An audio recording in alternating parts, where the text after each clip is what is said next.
রাজনীতিতে হুমায়ুন কবিরের থেকে আর অধীর রঞ্জন চৌধুরী ছাড়া মুর্শিদাবাদে পুরনো দুধে রাজনীতিবিদ খুব কম আছে।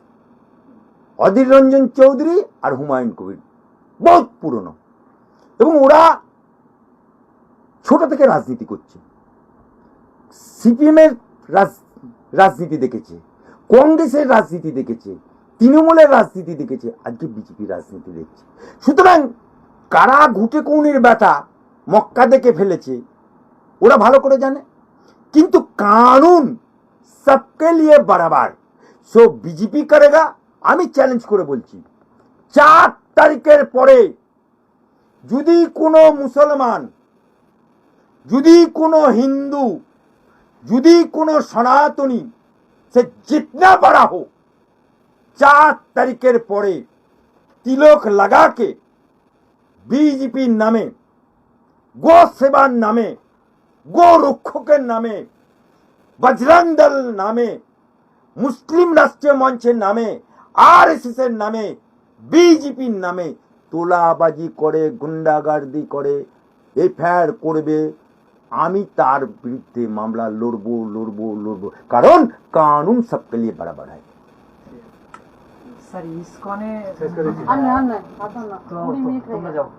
ইসকনে এখন স্কুলের মিড ডে মিল সেটা ইসকনের হাতে তুলে দেওয়া হলো, এই বিষয়ে আপনার মতামত? দেখুন,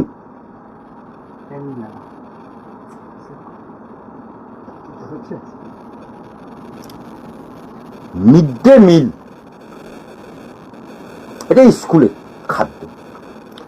আমরা পুরনো দিনে দেখেছি মিড ডে মিলে, আমি একদম গ্রাসরুটের থেকে বলছি আমি, কারণ আমি এই হাইকোর্টে উকিল হওয়ার আগে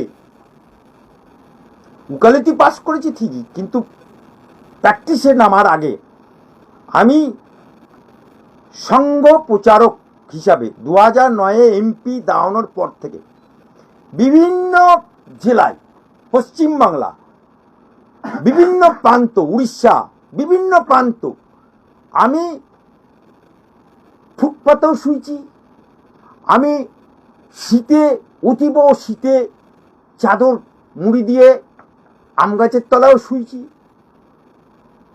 মানুষের সাথে মিশেছি,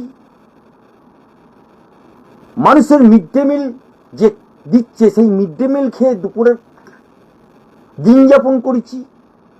রাতে বাপের এত টাকা সম্পত্তি থাকা সত্ত্বেও কিন্তু আমি ইচ্ছা করে সংঘের প্রচারক হিসাবে কাজ করেছি, কারণ দেশকে ভালোবেসেছি, সমাজকে ভালোবেসেছি।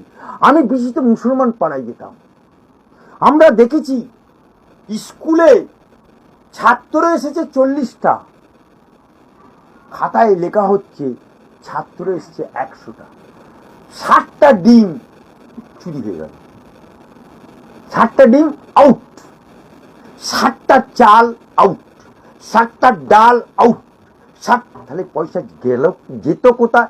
এ পয়সা যেত তৃণমূলের পঞ্চায়েতের মেম্বার, এ পয়সা ভাগ হতো তৃণমূলের পঞ্চায়েত সমিতির মেম্বার, এ পয়সা ভাগ হতো হেডমিস্ট্রেস। এই যে শিশুদের খাদ্যর নাম করে, মিড ডে মিলের নাম করে লক্ষ লক্ষ টাকা, কেন্দ্র এবং রাজ্যের দেয়া টাকা, আসলে শিশুদের খাবার কিছুই পেত না, শুধু লোকের তো ডিম ভাত খাচ্ছে। তৃণমূলের সবাই যেমন ডিম ভাত খাবে, এসো 21শে জুলাই চলে এসো, আর কলকাতা দেখে যাও, আর হাওড়া ব্রিজ দেখে যাও, আর ডিম ভাত খেয়ে যাও। সেরকম ডিম ভাতের নাম করে এক শ্রেণীর তৃণমূলের নেতা, এক শ্রেণীর শিক্ষক চুরি করত, কিন্তু ইসকনের হাতে গেলে এটা প্রথম, ওটা পরীক্ষিত, চুরি হতো, এটা পরীক্ষিত, প্রমাণ দিয়ে বলছি, নাম বলে দিতে পারি, স্কুলের নাম বলে দিতে পারি, কারা চুরি করেছে তার লিস্ট পর্যন্ত আমাদের কাছে আছে। কোটি কোটি টাকা ঘুটি কৌনের ব্যাটার সব মক্কা দেখে ফেলেছে পঞ্চায়েতের মেম্বার হয়ে। তাই ইসকনের হাতে গেলে, ইসকন এমন একটি সংগঠন যে আপনি ইস্কনে গেছেন কিনা আমি জানি না, আমি মায়াপুরে ইস্কনে গেছি, ইস্কনের খাবার খেয়েছি, আপনারা খেয়েছেন কিনা জানি না, তাতে আমার জাত যাবে কি মন যাবে তাই না, কারণ জাত জাত করিস নে রে জাতের নামে বদ্দাজি, এটা স্বামী বিবেকানন্দ বলেছিল। স্বামী বিবেকানন্দ জমিদার ফ্যামিলির ছেলে, ডাক নাম ছিল বিলে। তার বাপ জমিদারের বাড়িতে অনেকগুলো হুকো, ওর বিলে তখন জিজ্ঞেস করছে বাপকে, বাপ এতগুলো হুকো কি করতে? বললো এটা মুসলমানের হুকো, এটা হিন্দুর হুকো, এটা বাউনের হুকো, এটা মুচির হুকো, এটা ম্যাথরের হুকো, এটা বাগদির হুকো। বললো ঠিক আছে। তারপরের দিন ওটা দলিত ঘরে থাকতো, তারপরের দিন সব হুকুতে দেখতে ছেলে মুসলমানের টানছে, ওর বাপ দেখবে কি করছি, বলে জাত জাত জাত কেমন করে যাই দেখছি, তাই সব মুসলমানের হুকুতে আগে ফুঁক দিই। এই হচ্ছে বিবেকানন্দ, জাত কেমন যায় হুকোতে ফুঁক দিয়ে দেখি, এটা ছিল বিবেকানন্দ, ছেলেবেলাকার কথা। তা আজকে চুরি কেমন করে হয় সেটা আমরা দেখেছি। তাই হাইজেনিক খাবার চুরিবিহীনভাবে প্রকৃত মিড ডিলের টাকা বাড়ানো হয়েছে, সেই টাকাতে কিভাবে প্রথম বিধানসভায় যে বিজেপি বিরোধী আসনে ছিল, যে শাসক দল মমতা বন্দ্যোপাধ্যায়ের নেতৃত্বে এখানে শাসকের নামে দলতান্ত্রিক এবং প্রশাসনিক ব্যবহার করে যে সমস্ত ক্রিমিনালদের প্রশ্রয় দিত, আমরা লক্ষ্য করলাম রেজিনগর বিধানসভায় 4 মে গণনা সমাপ্ত হওয়ার সঙ্গে সঙ্গেই সেই সমস্ত, আমি যেখানে রেজিনগর বিধানসভায় বিজেপিকে 59,000 ভোটে হারিয়েছি আর তৃণমূলকে 81,000 ভোটে হারিয়েছি, সেই বিধানসভায় আমি জোড়া আসনে জেতার জন্য আমাকে রেজিনগর রিজাইন দিতে হয়েছে, যেখানে রাজ্যের মুখ্যমন্ত্রী স্বয়ং নন্দীগ্রাম এবং ভবানীপুরে জিতেছিলেন, তিনি নন্দীগ্রাম ছেড়েছেন, আমি রেজিনগর ছেড়েছি একই দিনে 15 মে 2026।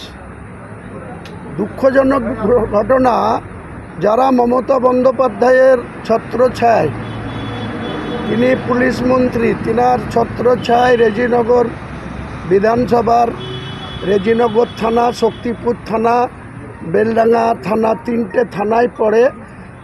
বেলডাঙ্গা থানার 3টে অঞ্চল পড়ে রেজিনগর বিধানসভায়, শক্তিপুর থানার 5টা অঞ্চল পড়ে, রেজিনগর থানার 6টা অঞ্চল পড়ে, টোটাল 14টা অঞ্চল নিয়ে রেজিনগর বিধানসভা। অত্যন্ত দুঃখজনক ঘটনা যে যারা পুরনো বিজেপি বা যারা বিজেপির